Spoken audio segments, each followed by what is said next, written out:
it's Valerie Ling. I'm a clinical psychologist and I'm your host for the Clergy, Wellbeing Down Under podcast. I'm looking forward to interviewing an expert today to take you through my findings from my research where I asked 200 pastors down under how they were doing. Don't forget to subscribe, like, and share. Buckle up and here we go. Hi, everybody. Welcome to another episode of the Clergy Wellbeing Down Under podcast. I have with me Keith and Sarah Condie. I'm really looking forward to our chat today, Keith and Sarah. Thank you, Valerie. Yeah, thanks, Valerie. Thanks so much for having us.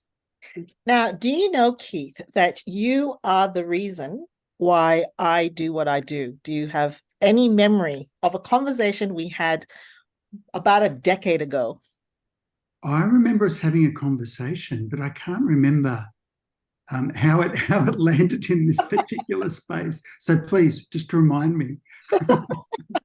Well, Keith, I was a solo clinical psychologist practicing in Sydney not long after coming back to Australia from Singapore, where we had a ministry season in Singapore. And I fell into this thing called clients were looking for Christian psychologists. And particularly, I got a lot of clients who were working in churches. And at the time, I said to Josh, my husband, who was trained at Moore College, I said, Josh, what's going on? Why are all the pastors, coming through? And, we talked about it and I said, who do you reckon I should go talk to? And he said, I reckon Keith Condie. Why don't you go have a conversation with Keith Condie? And I don't know how we got in contact, but I did. I think I emailed you and I actually distinctly remember what I said. I said, Keith, I'm really grateful for all the business that I'm getting from the church, but, I'd rather be out of business when it comes to this topic. What's going on? And you graciously had coffee with me, and then you pointed me in the direction of, where I could continue these conversations. And that's how it began, Keith. Actually, I certainly remember you raising those matters, and I thought, what I thought at the time? I thought, this is so important. I'm just not sure whether the powers that be have sort of the energy to pursue this and to do something about it. That was my real concern. Yeah. And by God's grace, a decade later, I think we are so much more aware, so much more, wanting to figure out how we can, serve God's people by serving the church and their leaders. Yes. So please, Keith and Sarah, introduce what it is you are currently doing. I'd love to hear from you. Maybe Sarah? So Keith and I together co-direct the Mental Health and Pastoral Care Institute, which is funded and supported by the Anglican Deaconess Ministries. And we've been doing that for 7 years. And really, we just want to develop resources that churches can use around the area of mental health, wellbeing, and relationships. Because we know that churches are pretty busy, and if we can provide resources that churches can use, that will help. That's really where we're coming from. Recognising the stress that ministers are under. Anything we think that can just resource them quite easily, that's sort of what we're trying to do. Institute sounds pretty impressive, but you're looking at it. Yeah, it's not very big in like it's us. It's just 2 part-time workers. Well, I've heard of your work. I've heard of how meaningful it has been and how it has resourced churches. So you may feel small, but I think, your work has really provided a lot of good out there. Thanks. So you've had a look at some of my findings. We might just have an open conversation. I mean, what stood out for you? What comes through to you when you look at that? I suppose the first really obvious thing, Valerie, is that high figure of burnout symptoms. 36% of the people you surveyed. That's that's a lot of people. That's not a small figure. So I mean, I know that's obvious, but just putting that on the table, there really is a concern here. which, I think we need to be alert to. And, you draw out some of the sort of implications that flow out of this. Are we going to have all of these ministers leaving? And, where are the shepherds for the flock?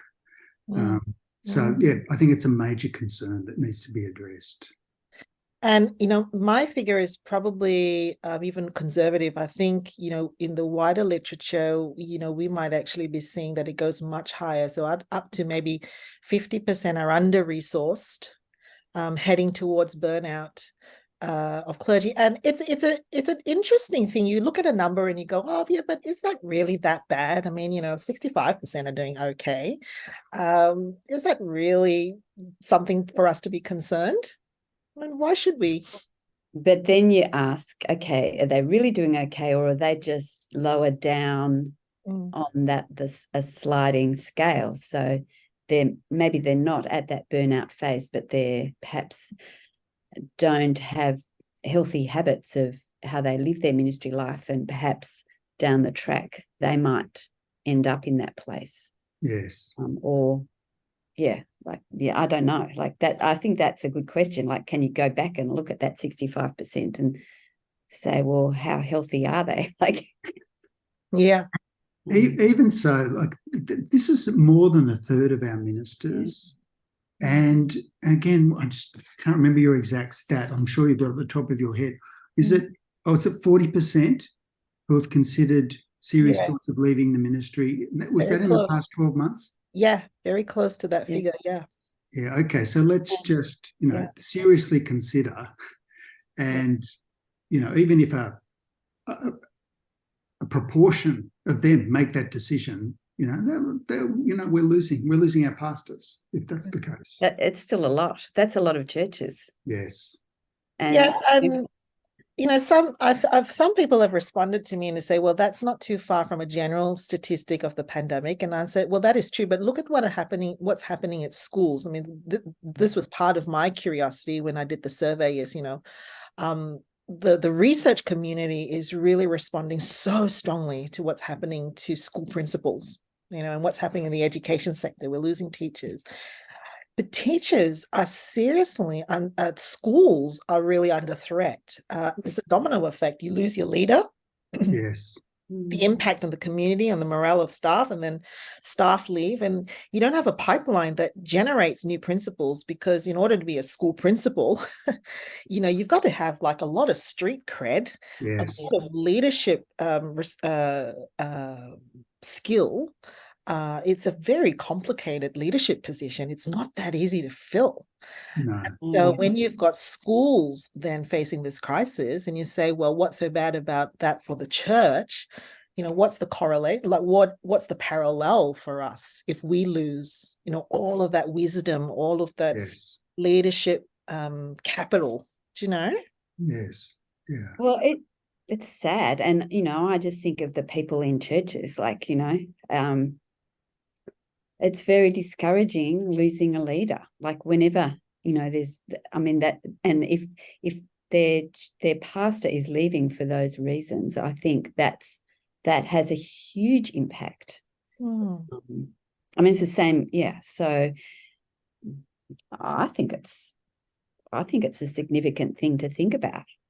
Yeah. Sarah, in terms of the mental health landscape in the church right now, what does it mean for a church who have leaders who aren't doing well, and presumably the church mental health scene is also not one that's very stable at the moment? Do you think? Do you know what I mean?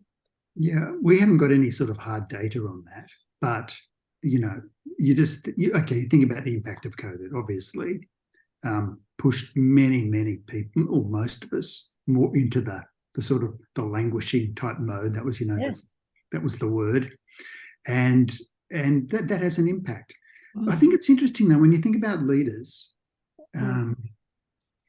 and the mental health of the congregation. There is something actually helpful about a little bit of vulnerability from a leader around mental health or these sorts of, challenges and difficulties. Can actually send a helpful message to the community about, we can talk about this. and we can support each other in this. Now, I'm not saying it's a good thing that ministers are burnt out, but perhaps for some, being more in touch with their own vulnerabilities might lead them to be a little bit more open from the pulpit, in their prayers and the things that are set up front in a church. And I think that's quite helpful for a church culture, because we've talked to people who have the sense of, I don't belong in this church. This is a church for beautiful people, and I'm not a beautiful person. I don't fit the perception of, or the face that's presented by most people. One of the most common questions we get in our ministry, with our ministry spaces, is it okay to be vulnerable? How much can I share? How much don't I share? Yes. Yeah. Because there is oversharing, and in a way that will actually undermine people's confidence in a pastor. So I think there's some caution here, but surely there's a middle path between, interesting, in your work, you talked about the sort of perception that you put forward of yourself, the face that you present. Yes. And how perhaps some of those faces, it doesn't help when you can't be real about what you're really feeling and experiencing. So obviously some level of, we need reality in our churches. And also I'm just wondering too, okay, so our church leadership are feeling that, but who's encouraging them, and what is it that they think they need to be doing so that they don't reveal a softer, more vulnerable side? It's like, what is it that's driving that they want to feel like they're performing, achieving? Like, what are their measures that might not be articulated, but they're in their head, that's driving I need to be seen to be doing okay, so that they're putting on a mask. Like, is it like, Sarah, is there a sort of a culture that's shaping ministers and pastors to be like that? Well, that's what I'm asking. Like, I just wonder, how do they start being like that and feel like, like, I know a lot of ministers are high achieving. They work hard. They have high expectations of themselves. But then, like, they've got measures of, I want to be seen that I've got a church that's growing, that people are becoming Christian. And I think those kind of things were very hard in the pandemic. So it's like, that's kind of been taken. But I just wonder, what are the things that they feel like they need to be doing that they feel like maybe they're not doing, and so they're putting on a mask because, I don't know. But I was also, the other thing that I was really interested in was some of the things that you came up with from the school principals thing about feedback that some of the ministers were talking about, like the threats and the bullying, but also things like teasing and conflict and gossip and slander. And I just wonder, when you get an email that's really nasty, like, that has an impact on you. And if a lot of the feedback you get from your congregation and perhaps from others is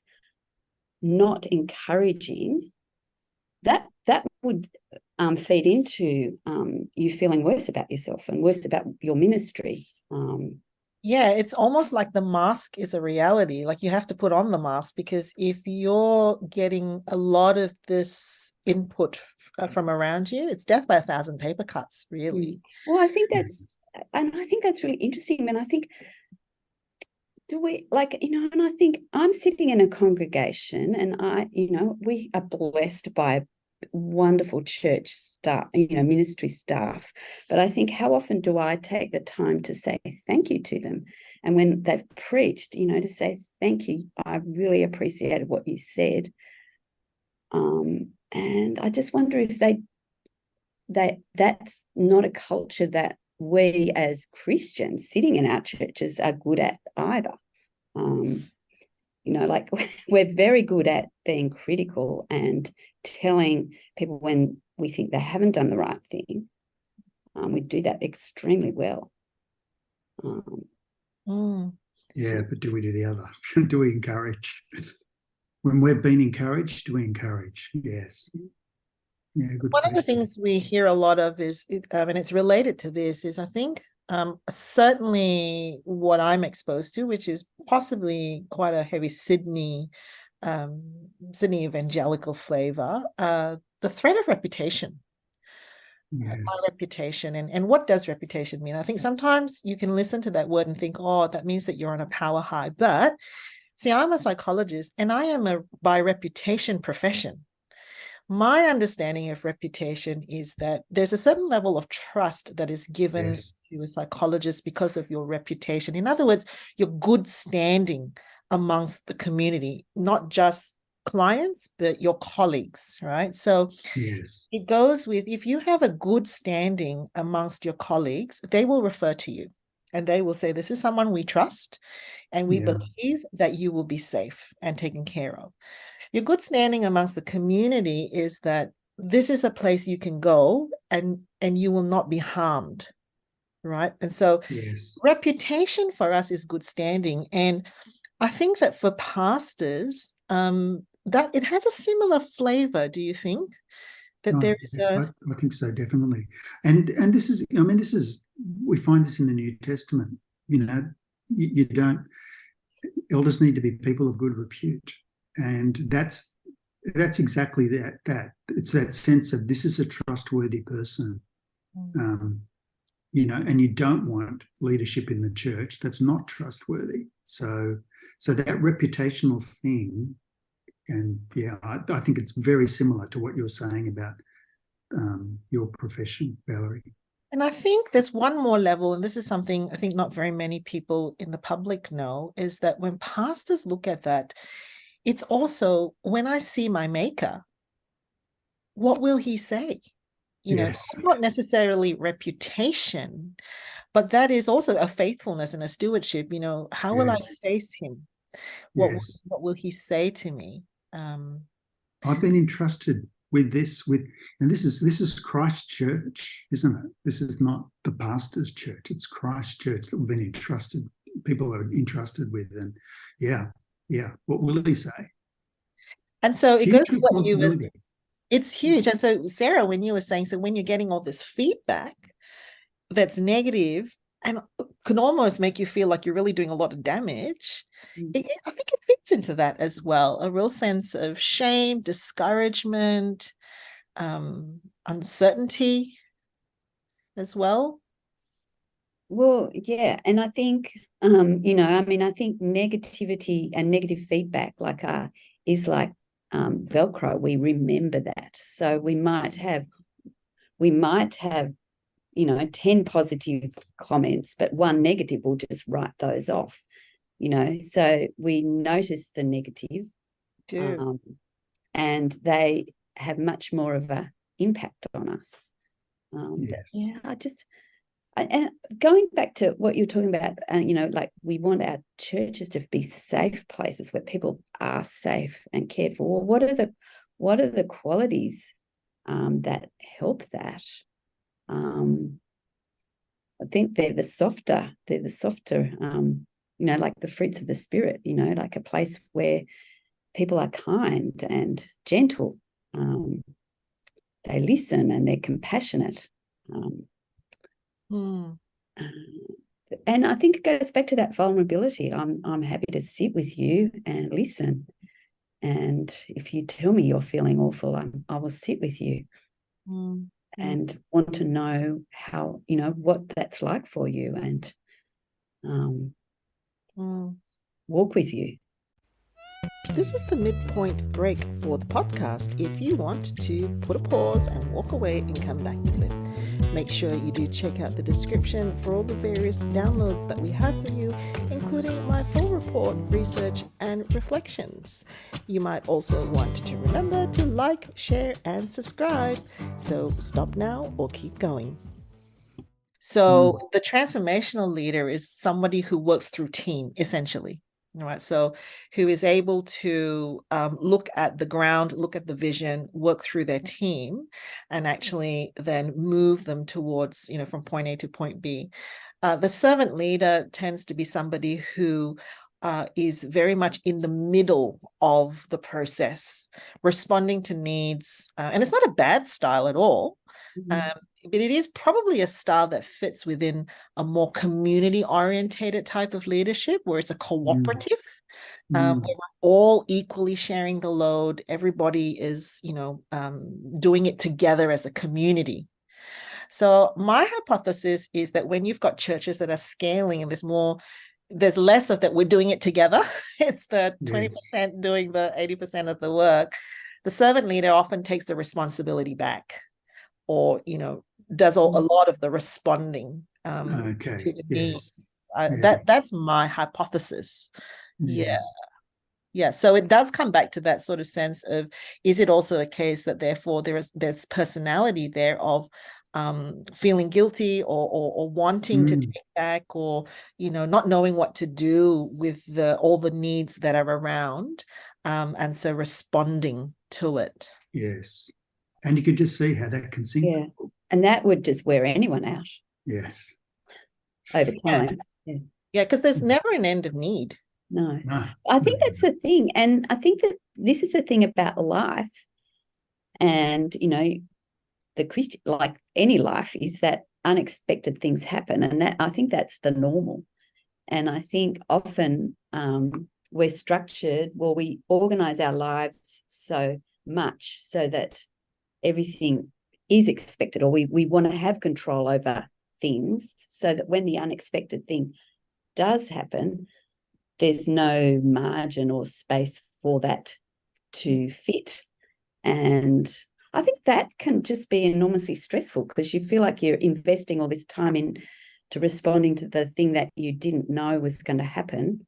Yeah. And you think about all the things that are on your list that you're not going to get done. Yeah. And that's quite depowering, because you think, oh, well, I didn't get anything done today. And if you're feeling that way. So I'll tell you, Valerie, Sarah puts on her to-do list the unexpected. Yeah. And so it's there. Yes. And I think it just gives you a bit of language around, well, actually, what did I do today? But I don't know that that's something that a lot of people do. Is to create margin for the unexpected. Well, yeah, or to expect the unexpected. Like, is that in our week? Like, I think most people don't have, like, where is the unexpected thing in their diary? Like, it's not there. Yeah. When it happens, but when it's okay if it happens once in the week, but it's like, I think ministry, like, when I worked at a church, like, just about every week, the unexpected thing was what took up time. So, consistently, that's what happens. But what you were saying, Sarah, there's one of the podcast episodes, I interviewed 3 people from the missions community, because I think they do leadership in a fascinating way, missions. It's so messy, it's so unpredictable. And that's what one of them said. He said, in leadership, in mission, you must create buffer, because anything can happen. And it's like, it's your responsibility, like it's part of the job description that in all of your personal resourcing and how you think you're going to plan, you got to create a large degree of margin. Well, I think that's true of a lot of lives, I mean, I think that's very, and it's very insightful of that person to have said that. But I do think that a lot of us live like that. Awareness, don't we? Yes. Yeah. So this is the interesting thing about, I think has come out from, so Kirsty Bucknell, who's also done some work with CMD, her research about reflection and insight in ministers. So one of the reasons why I put the emotional awareness, or the emotional labor, if you like, questions, was because we were seeing it's added on to, it's not only about reflection, and it's not only about insight towards a resilient problem solving. It's the foundation thing of actually having insight into emotion. The prompt to get you to reflect is often emotion. You feel something and then you go, what is this? What's going on here? And so if you don't know, if you're afraid of your emotions, if you don't attend to it, it's often not going to be the prompt to get you to reflect. And so one of the things that I found in the survey was that burnout was related to lower levels of emotional labor and therefore insight. Which is fascinating. Yeah, I think that's really interesting. Yeah, which just raises that whole question of helping people grow in self-awareness and in that ability to reflect, and just how important and significant that is, I think. Because you've got that, but you can do that, but there's also this systemic that you have no control over. There's all of us work within a system, and if the system has structures in place that make it difficult for us to change or respond because we are, recognizing that we're stressed and feeling languishing, that doesn't help either. It's almost like there needs to be a meeting of that self-reflection with something that comes from down. That was the other really interesting thing that sort of struck us about your work, Valerie. It was just, there's all the personal stuff that you can do, but there's also this system that you are part of.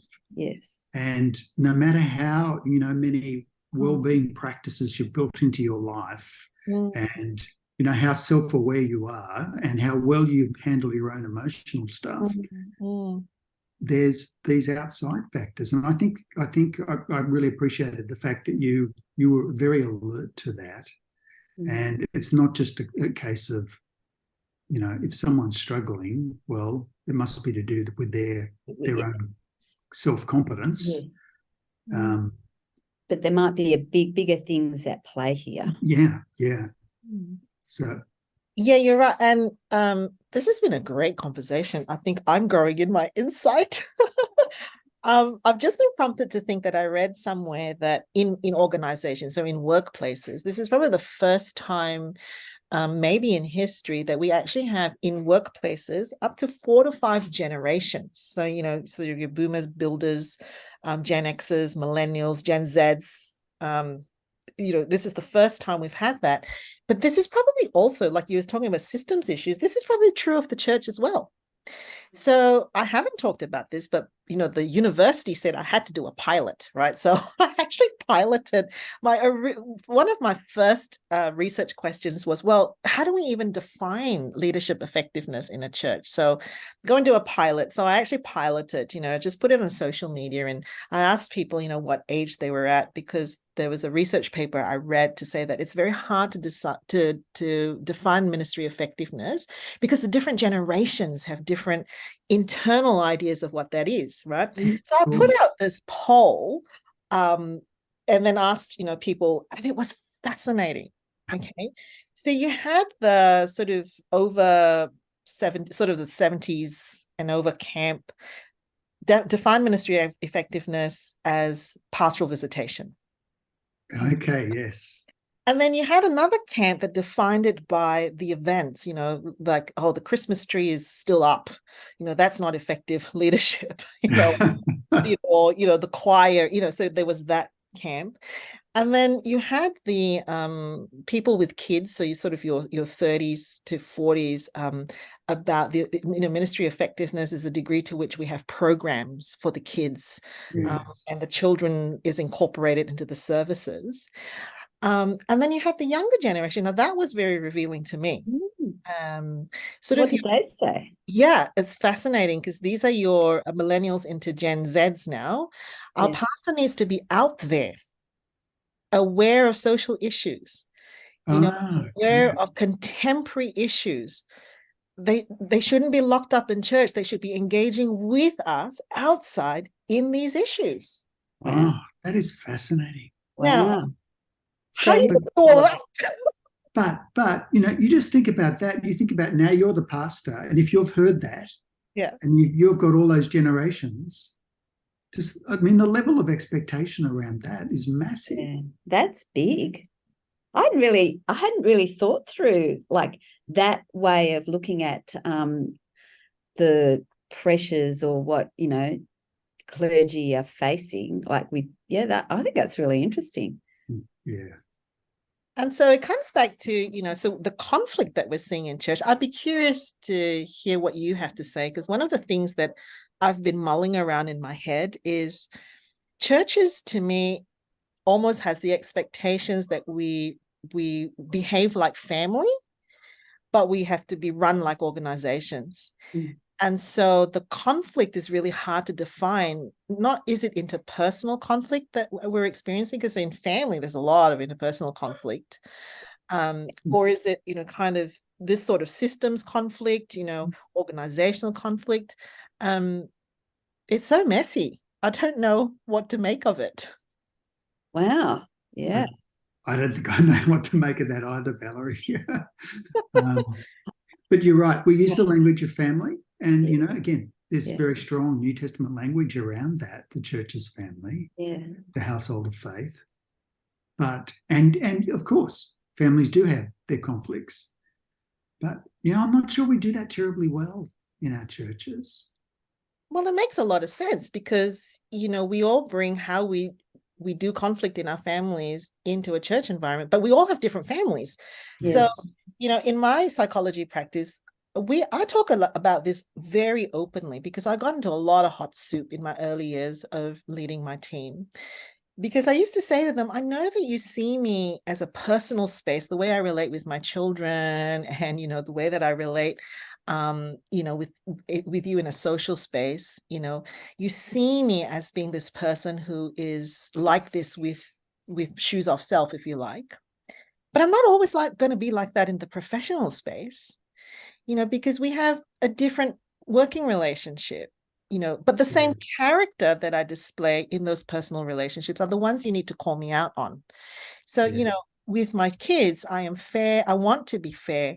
I want to be kind. I want to be gentle. I want to be respectful, right? And I give them pocket money. Now, in the professional space, you need to be able to see me as being that same person, fair and respectable and on all of the things, but I'm not always going to give you pocket money. Yeah. Give you what you want. Yeah.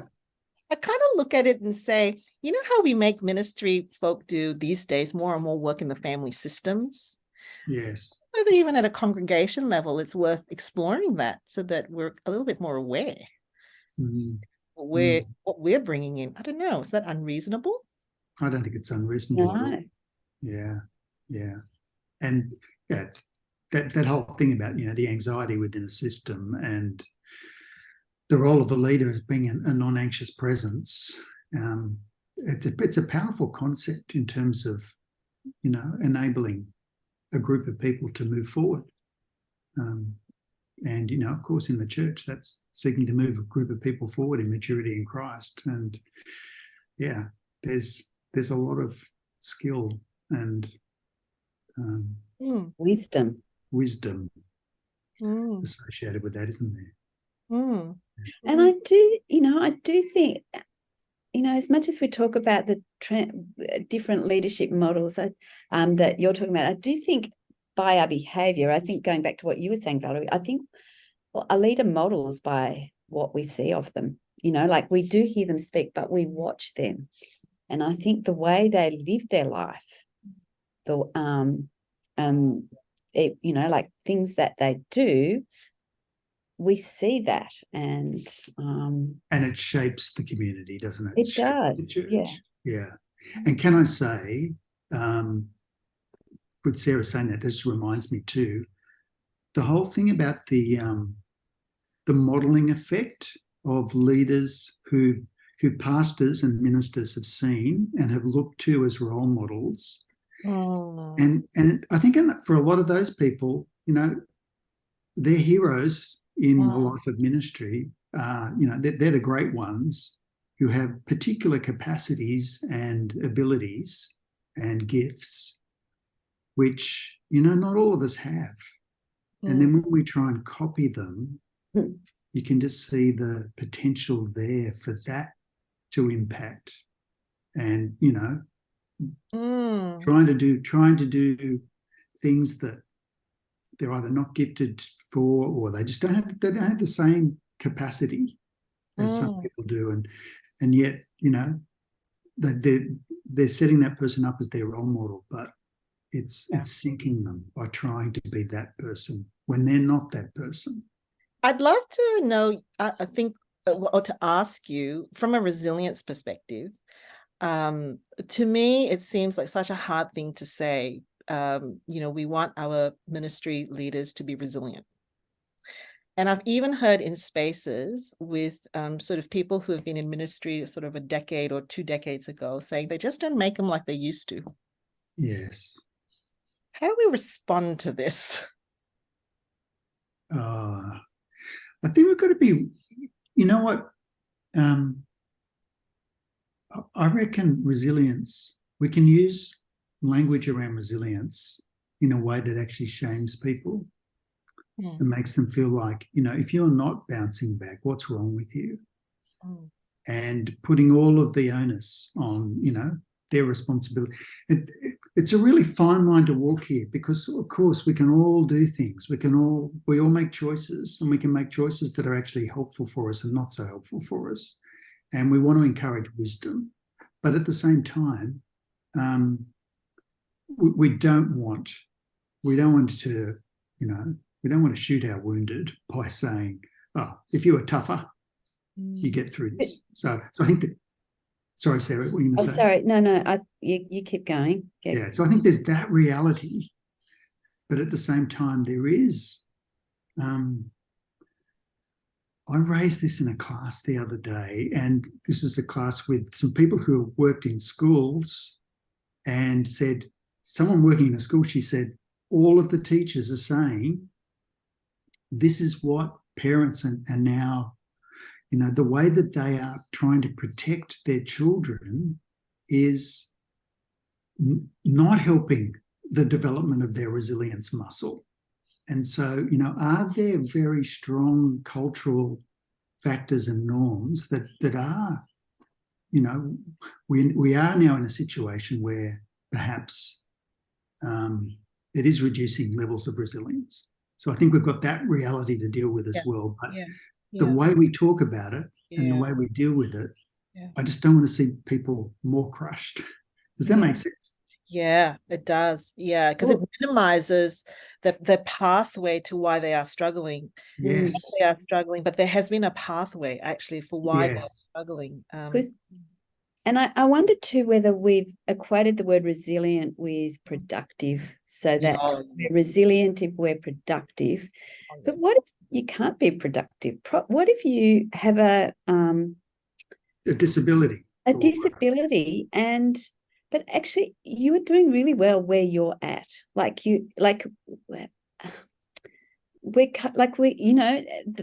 person is saying it is well with my soul and they are content with their lot.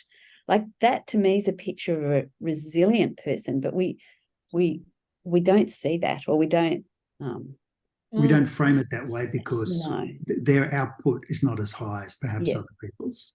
I think that's so insightful. That is so true. I hear there a lot in our ministry clients. They feel guilty when they don't have the capacity, or they believe they don't have capacity to produce, because then they're wasting people's money and they're not being faithful.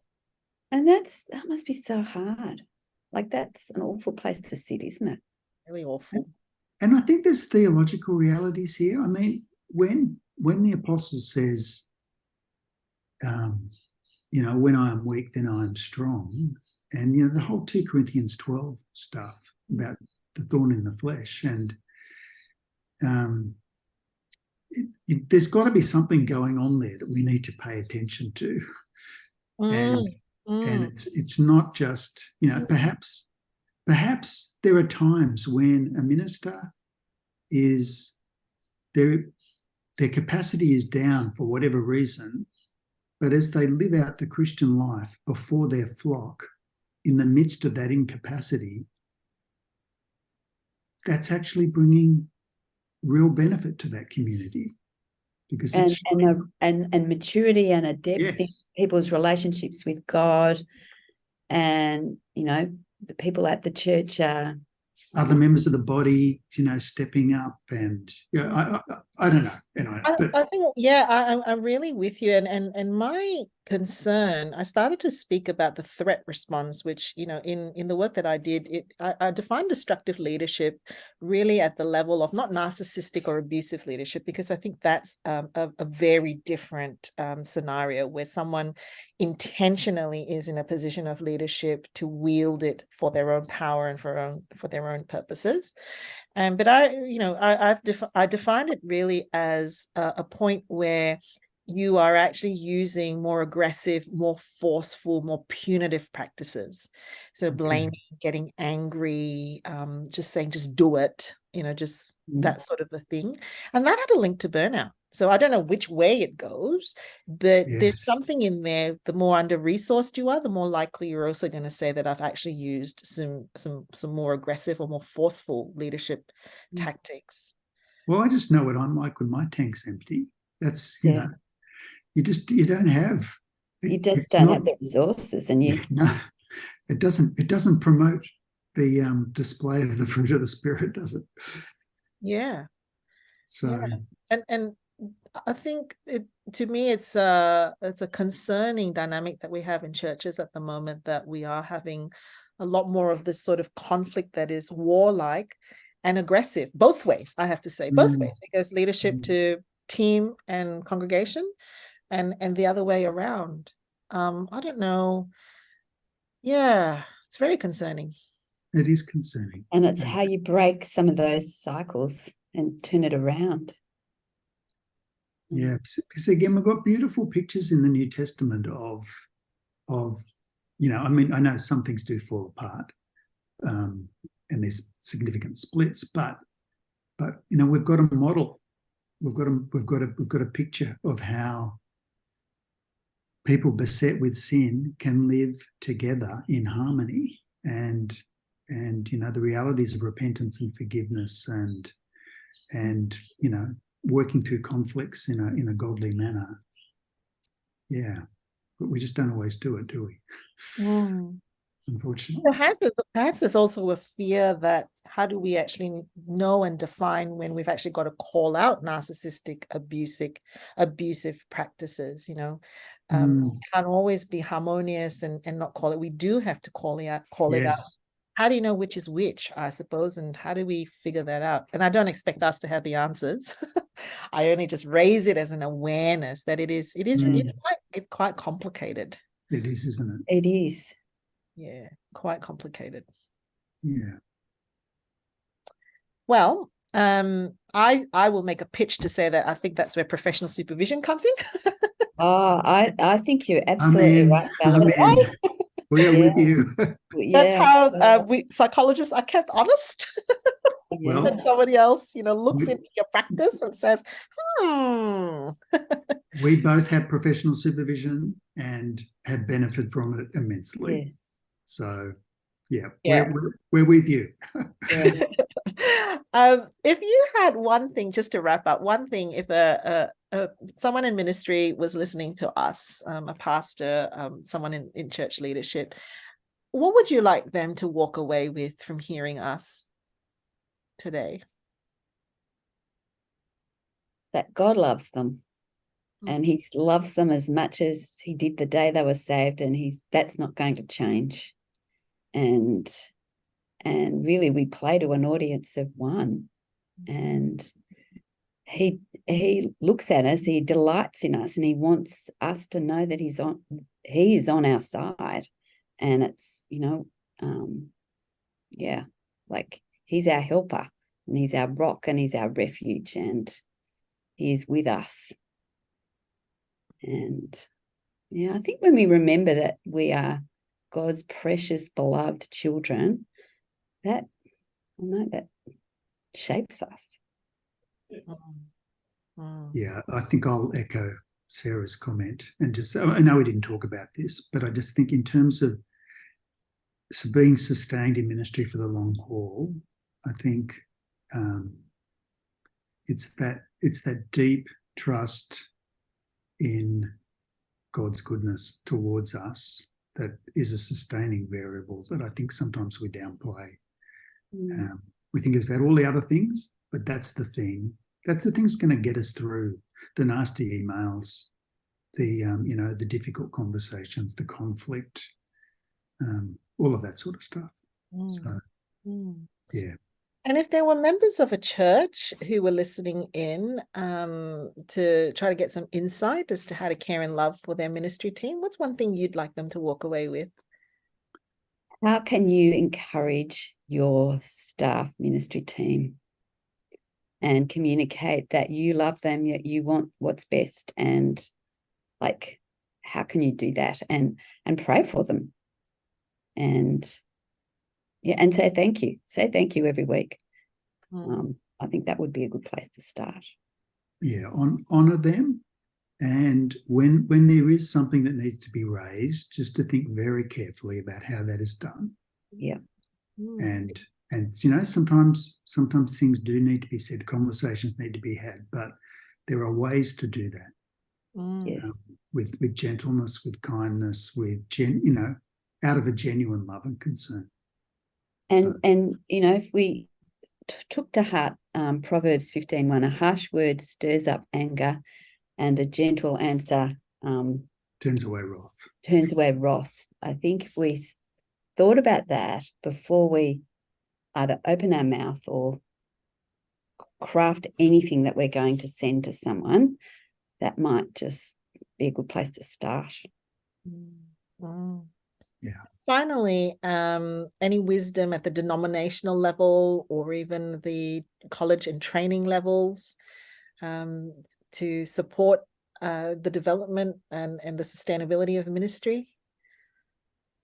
I think, that earlier conversation, earlier in the conversation when we were talking about, self-awareness and being reflective.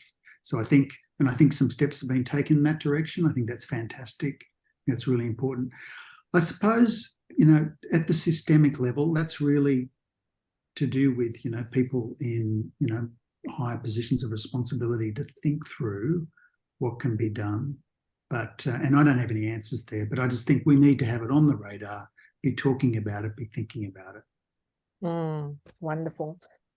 Well, Keith and Sarah, did you have anything that you wanted to say? Yep. That's beyond my little mind. Keith and Sarah, thank you so much for spending time with me. It's been such a joy. Thank you, Valerie, for having us. Yeah, and thank you for your work and ministry. Yes. Yeah. Keep up the great work. Thank you. Thanks for listening to the podcast. If you liked what you heard and you think others should hear it too, don't forget to like, share, and subscribe. Catch you later.